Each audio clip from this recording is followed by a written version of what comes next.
Hello there, welcome to ITV News Meridian. Tonight's headlines in the southeast. The parents of 12-year-old Archie Battersby vow to fight on after the High Court rules that his life support should be turned off. His heart is still beating, he has gripped my hand, and as his mother and my gut instinct, I know my son is still there. Government plans to fly the first cross-channel migrants to Rwanda tomorrow face fresh legal challenges. We're live with the latest. Also, we're backing British farmers, says the Prime Minister. Reaction in the southeast to the government's food strategy. And back on Brighton's seafront by popular demand, the Angel of the South. Good evening. The parents of Archie Battersby, who's been in a coma since being found unconscious at home in Southend back in April, say they're devastated by a judge's ruling that his life support should be turned off. Doctors treating the 12-year-old told the High Court it was highly likely he was brain stem dead. Outside court, Archie's mother said her son was still breathing and had clutched her hand. She said she would be appealing the judgment. Joe Caution reports. Every minute spent at Archie Battersby's bedside over the last 2 months has been precious for his family. Made tougher, they say, by being embroiled in a legal dispute to decide whether or not he is dead. They were not able to hear the judge's statement in person today. Instead, they were told Archie's life support should end by reading the written ruling in an email. I am devastated and extremely disappointed by the judge's ruling. After weeks of fighting a legal battle, when I wanted to be by my little boy's bedside, basing the judgment on an MRI test, which is the first time ever, and that he's likely to be dead, is not good enough. And as his mother, and my gut instinct, I know my son is still there. The judge said that Archie has no pleasure in life. His brain damage is irrecoverable. And tragically, Archie does not know that his mother is there. But from being here by his bedside at the Royal London Hospital for much of the last 2 months, she does not believe that is the case. This video taken by Holly appears to show Archie squeezing her hand. Doctors argued Archie should be taken off a ventilator, but his family wanted the treatment to continue. This is a sad and difficult time for Archie's family, and our thoughts and sympathies are with them as they come to terms with what has happened. In line with the guidance issued by the court, our expert clinicians will provide the best possible care while life support is withdrawn. We are also ensuring there is time for the family to decide whether they wish to appeal before any changes to care are made. I am going to continue to fight, so this hospital has got the biggest battle ever because I refuse to give up the fight for my son's life. The family are asking the hospital to continue treatment for another month while they appeal the decision. It may mean more legal battles, but a mother's instinct says that there's still life in Archie worth fighting for. Joe Caution, ITV News, at the Royal London Hospital. In other news, a petition calling for EasyJet to give customers refunds and compensation has gained almost 48,000 signatures. The company has cancelled hundreds of flights from Gatwick since last month. Families say they have been left stranded. EasyJet says it's processing refunds within an average of 4 days. CCTV has been released by police in Shoreham in connection with a burglary at a co-op. 2 men were seen using a crowbar on the doors on Ham Road on June the 3rd. They made off with cash. Kent Police will be looking for people not wearing seatbelts this week. They say those who refuse to buckle up are twice as likely to die if they crash. Offenders could face fines of up to £500. In the last hour, Court of Appeal judges have rejected a last-ditch legal bid to block a flight due to relocate asylum seekers to Rwanda tomorrow, although further legal challenges do lie ahead. Our political correspondent Phil Hornby watched today's judgment being delivered. We can talk to him now. Phil, what's the reaction been? Matt, the government are delighted. It's been a dramatic day here at Westminster and a mile and a half away at the Court of Appeal. You might remember last week a High Court judge said the Rwanda flight could go ahead. That decision was being appealed today, but today's appeal court judges said last week's judge had got it right. He reached a conclusion which he was reasonably entitled to reach on the material before him. This court cannot therefore interfere with that conclusion. This appeal is dismissed. Well, MPs were debating the Rwanda policy when news of today's judgment came through. In the last few minutes, the Court of Appeal has decided not to block the flights to Rwanda this week.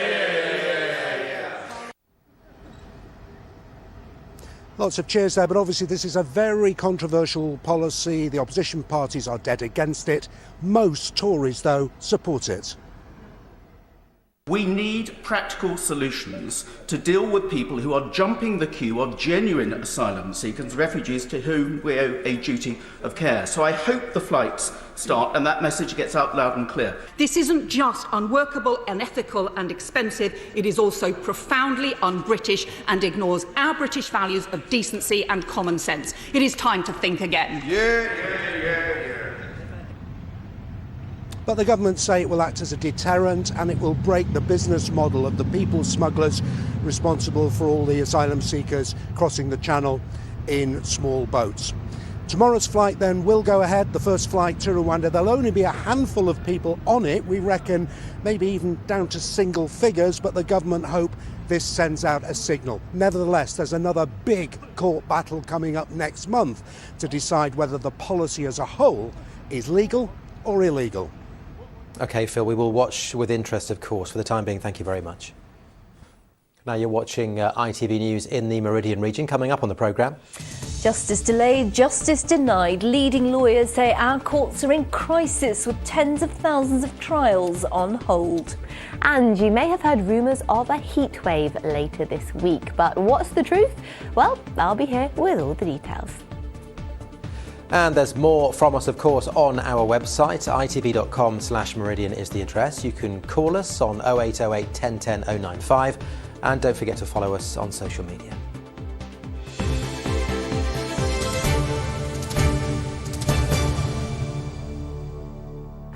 A global spike in oil and gas prices and war in Ukraine has laid bare the insecurity of our global food supplies. Well, today the long-awaited plan to transform England's food system has been announced, with the government promising to put food security at the heart of their reforms.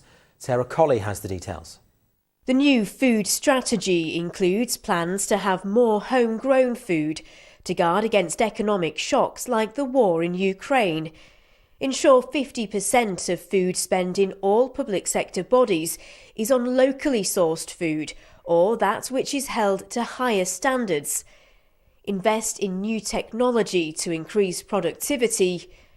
Make sure all food imports are held to at least the same standards as those produced in the UK.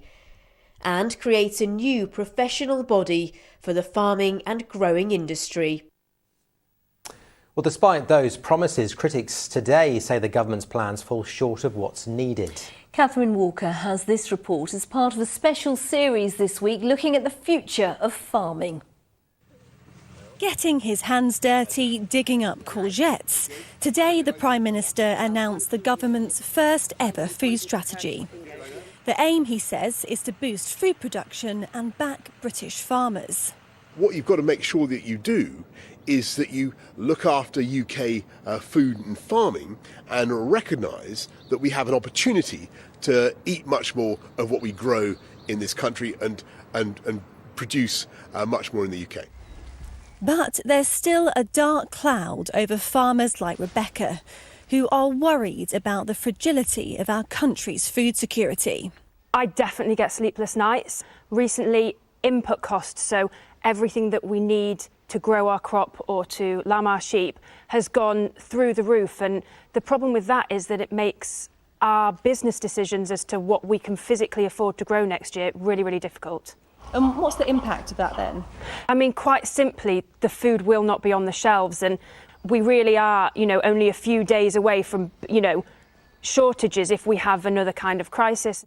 After we left the EU, the government agreed to review our food security status every 3 years. But the data shows the UK is far from self-sufficient. Overall, we import around 46% of the food we consume.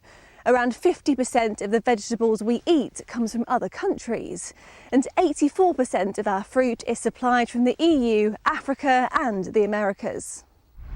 This vulnerability led to calls for change, and last year the government commissioned an independent review into the UK's food system. But today's announcement includes less than half of those recommendations, and critics say it falls short of what's needed. The government are letting the country down by not using this moment where we have a cost of living crisis and also a food production crisis to really address it with a proper plan. What's been brought forward isn't a plan, it's not a strategy. And I think the very fact that the government's lead advisor on the National Food Strategy has come out in such a criticising way really demonstrates just how really this falls short. But the plan does offer promises to protect British farmers in future trade deals, a change that Tim from the South East Country Land and Business Association has been lobbying for. Trade deals are really important. That's how economics work. However, for agricultural sustainability, responsibility, we have to have a level playing field. So yes, trade deals that disadvantage British growers and farmers should not happen. Much of today's white paper outlines the industry's problems and gives a timeline to find answers. But farmers like Rebecca are keen to see if these solutions will drive the change our food system needs to become more resilient. Catherine Walker, ITV News. And during the second part of our series tomorrow, we'll look at the impact that leaving the EU is having on farming in the South East. Well, the big focus then from the government is on growing more fruit and veg in this country. Our reporter Kit Bradshaw is on a farm in East Sutton near Maidstone for us this evening and has just sent this report. Ministers would like us to be doing much more of this, growing our own produce in this country like these Kentish blueberries. They harvest 150 tonnes at this farm alone, just near Maidstone, but they pack far more, around 20,000 from farms all around the world. And that's what the government would like to change over the coming years. They want much more proportion of fruit and veg grown in this country. We can speak to Stephen Taylor now. He's the Managing Director of Winterwood Farms. Steve, first tell us about the crop this year. When will these be picked and where will they end up? The field we're looking at now, this will be picked for the first time in a couple of days' time, and it will end up, all of it, with the UK supermarkets, various supermarkets throughout the country. Right, so these will be on the supermarket shelves later in the week. Later in the week, fantastic. And what do you make then of what the Prime Minister and the government have been saying today, that they want more homegrown fruit and veg? It's fantastic, and the strategy report was full of recommendations, as you know. And one of them was that in the next decade, as an industry, we should be producing 30% more UK fruit and veg to be consumed here. The problem is growers and farmers can do that quite easily, in fact, over the course of a decade, but we can't do it without people to harvest the fruit, so that's our biggest issue. And what's the biggest struggle about recruiting people at the moment to pick fruit on this farm? Broadly speaking, Brexit, everything related to Brexit. Although Brexit shouldn't have stopped us having enough people to pick, governments have told the industry that we should no longer rely on getting workers from the EU and to employ British people and go out and buy robots, which are over a decade away. So is there one thing the government could do tomorrow that would help you then get more people in to pick this fruit? Really easy. There's a current visa system for harvest workers, and they could just change the number on that bit of paper. OK, so we'll look out then for this fruit on the supermarket shelves later this week. Thank you very much for speaking to us. So the message then is supportive of those encouraging words from the government, but they need more than just positive words. They need action from the ministers if we're going to see more fruit and veg homegrown here in the South East in the years to come. Kit Bradshaw reporting there, and like we say, more on that issue tomorrow.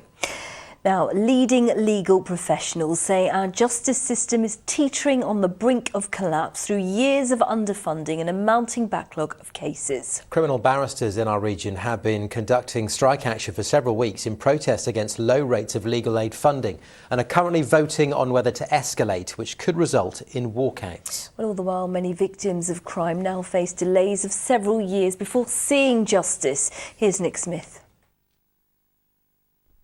Our legal system, once the envy of the world, has a backlog of 60,000 cases still awaiting Crown Court trial. And for victims of crime, that wait can go on and on. One woman I spoke to reported historic sexual abuse to police in 2018. The accused was charged, but the case is still awaiting trial. For legal reasons, we've kept her identity hidden. At this moment, I'm hoping I'll get my justice. But because there's hope there, this is why I've tried to be strong and wait for my time so my justice comes. But I think I've passed that stage now. I can't wait no more. I just find it quite draining, you know, my mental health. I feel like I can't move forward, like it's there on my shoulders, and I just want to let go of it now. If you knew that you'd have to go through what you've been through in the last 4 years, would that have put you off making the allegation in the first place? I just feel really let down. I really do feel like it's dragging and I just want the weight off my shoulder. And if I knew this was going to happen, no lie, I would not have reported it. I don't know how long I'll have to wait to actually get my justice. Her story is sadly not uncommon. The charity Victim Support says thousands like her are living in limbo. We think that the impact that this is having on victims is quite large. Victims are facing stress, anxiety, difficulties, and in a very small minority of cases, but at worst, we are seeing victims choosing to drop out of the process altogether. Jagmohan Tak is a criminal defence solicitor based in Maidstone. He says his entire profession is under immense pressure to clear a huge case backlog on limited resources. Well, the workload continues to increase, and what's key here is to note that the pressures existed even before the COVID pandemic. And these pressures are fundamentally caused by a chronic lack of funding by the government. It's all led barristers to take action. 94% of members of the Criminal Bar Association recently voted to withdraw their goodwill work to keep the system ticking over, to try to prompt the government to give them more support. The average median income of a junior barrister in the first 3 years of their practice is £12,200. That's less than minimum wage. And it means that people who are doing this work are trying very hard to keep up with the pressures, but at the same time, they've got to live as well. With no effort by the government to correct that, people will react, and they are reacting now. The CBA is backing an independent review recommending a 15% increase in the legal aid budget to help deal with the backlog. But a Ministry of Justice spokesperson told ITV News that the Crown Court backlog has fallen by 3% since April last year, and that they are increasing legal aid by £135 million a year. Though it remains to be seen if these improvements will be enough to prevent a rising number of those in the legal profession, and now even members of the public, from losing faith in our justice system altogether. Nick Smith, ITV News. Now the ITV EV News is of course on after us. With the details about what's coming up on their programme this evening, here's Mary Nightingale. Coming up on the programme, the latest on one family's fight to keep their son on life support. The High Court has ruled 12-year-old Archie is brain dead, but his mother says they will appeal. A last-minute intervention from the palace stops Prince Andrew from appearing at another big royal event. And let's get everyone home. Good luck, Captain. Becoming Buzz Lightyear will be live on the red carpet for the spin-off all about the Space Ranger. Well, do join me for those stories and more at 6:30.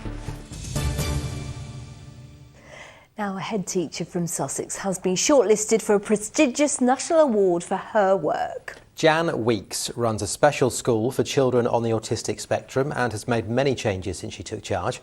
As Abigail Bracken reports now from Sayers Common. A-level students at LVS Hassocks showing what autistic children can achieve with the right support, all with 7 GCSEs and about to move on to higher education, but still remembering their previous struggles in mainstream schools. I was on the verge of, doing bad things at my old school. I wasn't helped, I was bullied by teachers and students, and it was really a dark time for me. Coming here did change my perception on learning and school. It's given me trust back in teachers, and it's allowed me to, develop as a person. This is an independent school, but all pupils are funded by local authorities. It's been run by Jan Weeks for the last 4 years. What's special about us is that we are a real community and a family. We know our students inside and out. We're able to make bespoke curriculum changes for individual needs. We're able to know when we might need to change things. Jan Weeks has now been nominated for the Times Educational Supplement Head Teacher of the Year award and is on a national shortlist with just 7 others. It feels like the Oscars. It feels like we're going to the Oscars, is the only way I can describe it. It's a huge accolade.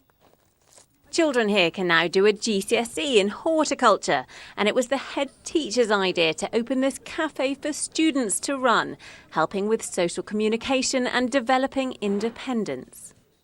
Disability people don't really like going to public cafe, so it's more easier if we have our own cafe. Say I worked in a certain job and I had to serve, I would it'd be quite, because I would already know what I'm doing because I'm serving in this cafe. On Friday mornings, the cafe is open to anyone, which means that students get a chance to have some real-life serving practice. Oh, can I have a cookie, please? So in a ceremony on Friday, the school will find out whether the teacher behind the cakes is Head Teacher of the Year. Abigail Bracken, ITV News, Sayers Common. Yeah, all the best to Jan, because she's wonderful. We can see you're a winner already. Yeah, one question. Why did she buy just one cookie? Just saying, it's a bigger team than that, but there we go. Now we know where we stand. Whoops, now we are all familiar with whatever's under the desk. We're all familiar. Cookies. Sorry. We're all familiar with the Angel of the North, but what about the Angel of the South? It's shinier, ever so slightly smaller. That's the only difference. Yes, and crucially within reach to the hundreds of visitors who've seen it on Brighton's seafront and who loved it so much that it has returned. This now from Tony Green. I can see angels standing around you.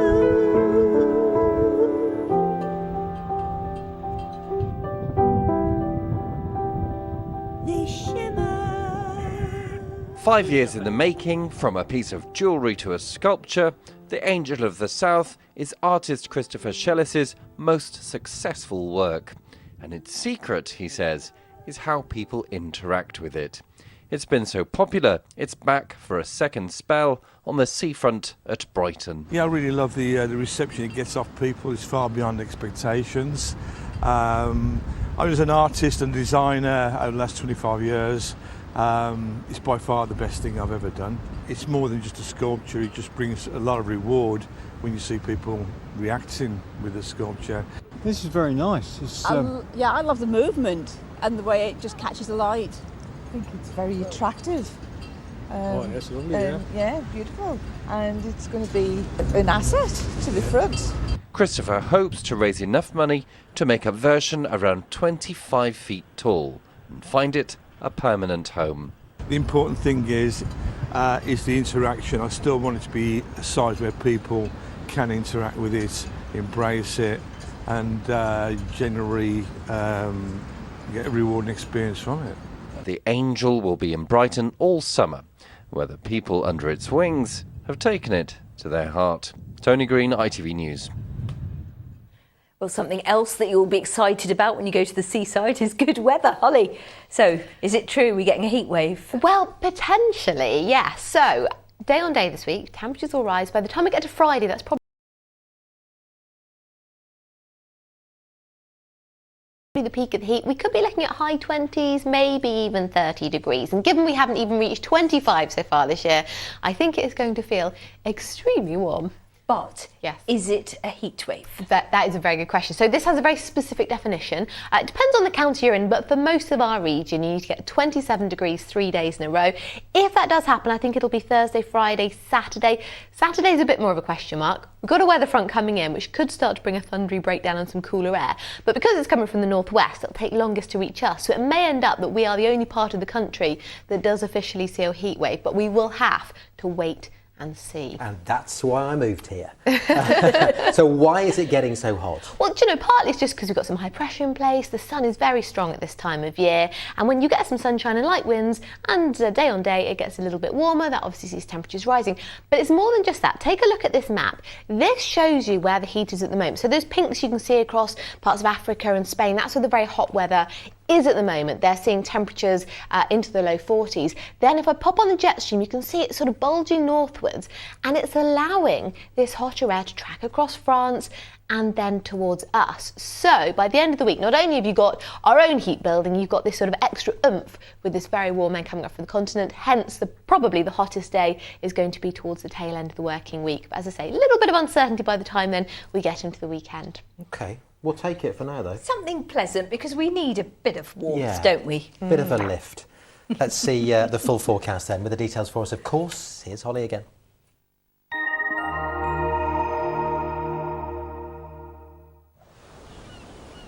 Feels like home, whatever the weather. Valent Boilers and Heat Pumps sponsors ITV Meridian Weather.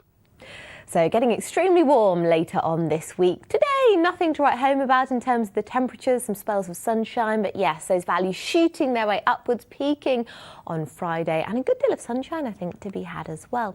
The bigger picture shows two things going on, really high pressure dominating, hence the sunshine, but we also start to see this drift of air from the continent bringing those increasingly warm conditions.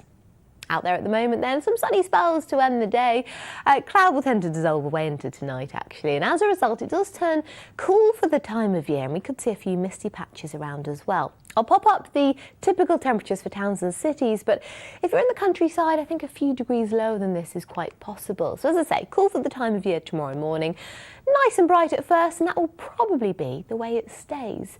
So I think a good deal of sunshine through the course of the day, and the air getting that bit warmer. So as a result, temperatures getting that bit higher. So values getting up to 23, perhaps 24 degrees, say.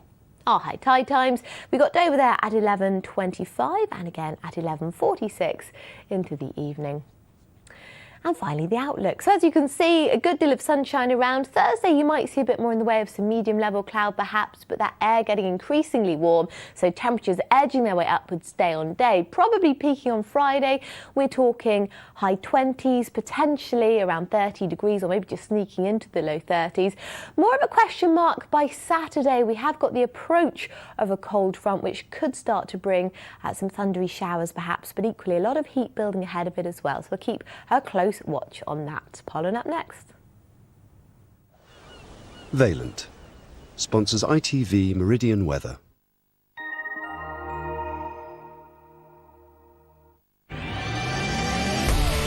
Hello, summer. Piri sponsors ITV Pollen Count. So it might be good news for heat lovers, but it is not good news for hay fever sufferers. With fine conditions and the fact we're in the peak of the grass pollen season, we are looking at very high levels into the coming days. Take care.